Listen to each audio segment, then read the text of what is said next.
El mundo árabe está convulsionado por lo que está ocurriendo en Egipto.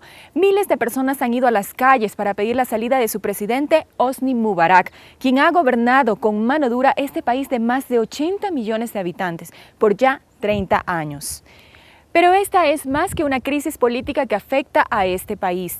La estabilidad de una de las regiones más explosivas e incluso la paz mundial podrían estar en juego. Conozcamos por qué en el siguiente informe de Marcos Villamar.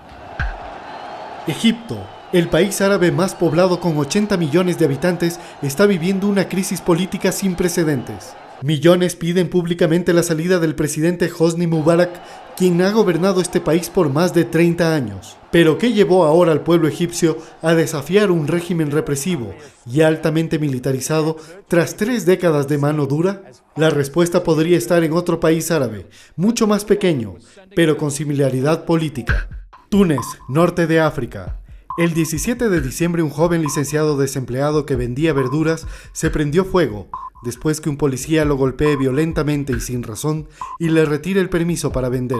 Ese día la inmolación de Mohamed Bouazi dio cuenta sobre la magnitud de la crisis económica que ahoga a Túnez, una nación dominada por más de 20 años por Ben Ali, que buscaba su 6ª reelección consecutiva y que manejaba un régimen marcado por la corrupción, nepotismo y desempleo.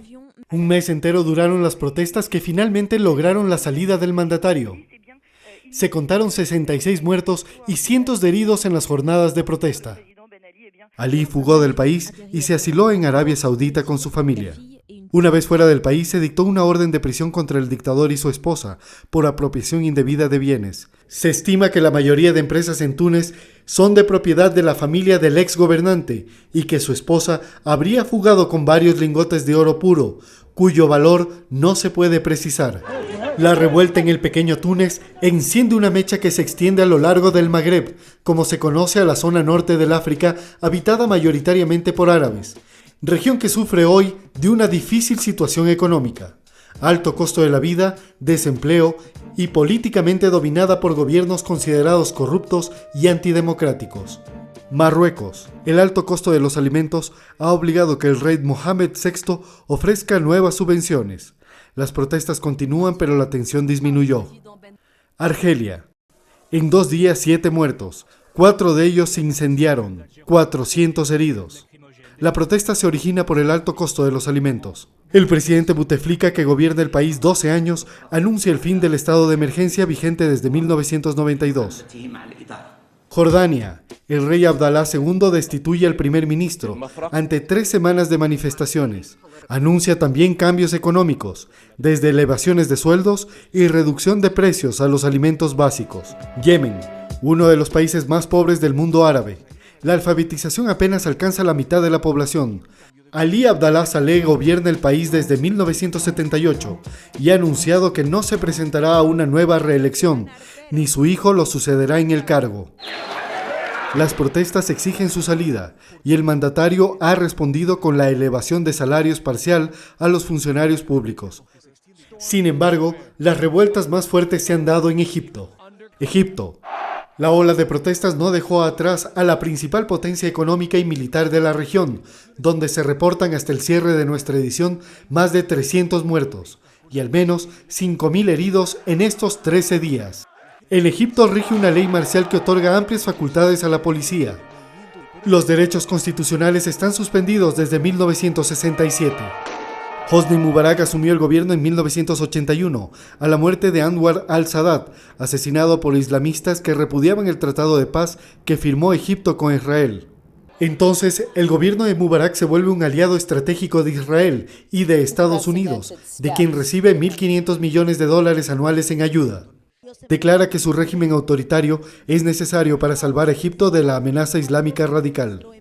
Bajo esa justificación, Mubarak gana unas controvertidas elecciones en el 2005, expulsa del Congreso a la Hermandad Islámica, primer grupo opositor, y dice que se postulará para una nueva reelección. Nadie en Egipto se atrevía a protestar por el temor a la ley marcial. Entonces, la población contagiada por lo ocurrido en Túnez convoca el 25 de enero al Día de la Ira, para exigir el fin del gobierno del presidente Mubarak, quien está ya 3 décadas en el poder. Las protestas tienen un carácter de violencia ascendente. Los bancos están cerrados por 2 semanas, los turistas atascados en los aeropuertos y tienen dificultad en salir. Según la Cancillería ecuatoriana, los alrededor de 80 ecuatorianos que trabajan mayoritariamente en compañías petroleras ya fueron evacuados. Se registran agresiones a periodistas y saqueos a hoteles y museos como el del Cairo, donde se expone el sarcófago de Tutankamón, que la televisión pudo conocer. Dentro de las tumbas se encontraron toda clase de objetos, utensilios, joyas, cerámicas y representaciones de los dioses. Lamentablemente, las tumbas más espectaculares de los faraones más importantes fueron saqueadas por ladrones. Digo con toda honestidad. En un intento por aplacar la revuelta, Mubarak informa que no va a presentarse a las elecciones de septiembre, pero afirma que no renunciará para asegurar una transición ordenada. He pasado gran parte de mi vida al servicio de Egipto y su pueblo. Y ahora estoy comprometido en culminar mi mandato por el bien de la nación. Esto produce nuevos y violentos choques entre manifestantes, fuerza pública y partidarios de Mubarak. Sin embargo, en un solo tema confluyen. Cada viernes al mediodía todos, las fuerzas en choque, se alinean hacia la ciudad sagrada de la Meca y oran a Alá, el Dios de los musulmanes. Desde tempranas horas, miles de egipcios. Yo hablé con él después de su discurso. Estados Unidos declaró que Mubarak debe escuchar a sus ciudadanos. Sin embargo, Egipto y su controvertido líder han sido su principal aliado. Israel dice que si cae Mubarak, que se respete el acuerdo de paz de 1978, pero no le ha quitado el respaldo al impopular gobernante. El pueblo egipcio ya no quiere a Mubarak en el poder. Sin embargo, el cuestionado líder ha sido pieza fundamental para evitar mayores conflictos entre árabes e israelitas. Y por ello es importante que se tomen medidas para garantizar ante todo la seguridad de Israel y por supuesto también las fronteras con los palestinos, por lo que las condiciones para una solución de 2 estados se puede lograr. Si cae Mubarak, muchos temen que los islamistas radicales tomen el poder, desconociendo la paz con Israel. Los próximos días serán claves para decidir el futuro de una de las regiones más explosivas del planeta. Para algunos, la inminente salida de Mubarak significaría el fin de la crisis egipcia.